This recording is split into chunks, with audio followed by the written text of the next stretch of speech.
জাতীয় বিশ্ববিদ্যালয় অনার্স প্রথম বর্ষের রেজাল্ট প্রকাশ করেছে।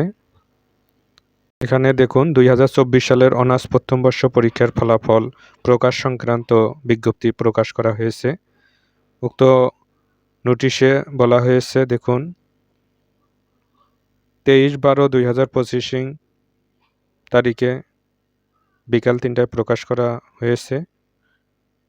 কেন্দ্র ছিল টোটাল 343টি, কেন্দ্রে 877টি, কলেজে নিয়মিত, অনিয়মিত ও মান উন্নয়ন সহ সর্বমোট 4,43,729 জন পরীক্ষার্থী অংশগ্রহণ করে।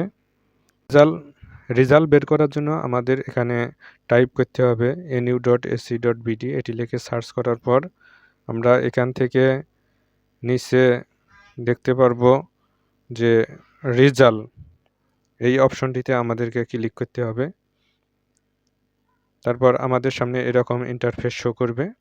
আমরা এখানে exam role, registration number, exam ইয়ার দিয়ে সার্চ রেজাল্টে ক্লিক করলে আমাদের রেজাল্ট বের হবে। এখন আমাদের রেজাল্ট এখানে চলে এসেছে। এখানে আপনার নাম, তারপর হচ্ছে রোল, রেজিস্ট্রেশন, এক্সাম ইয়ার দেখাবে এবং আপনি এখানে কোন সাবজেক্টে কি গ্রেড পেয়েছেন সব এখানে দেখাবে। এই হচ্ছে মোবাইল দিয়ে অনার্স ফার্স্ট ইয়ারের রেজাল্ট বের করার নিয়ম।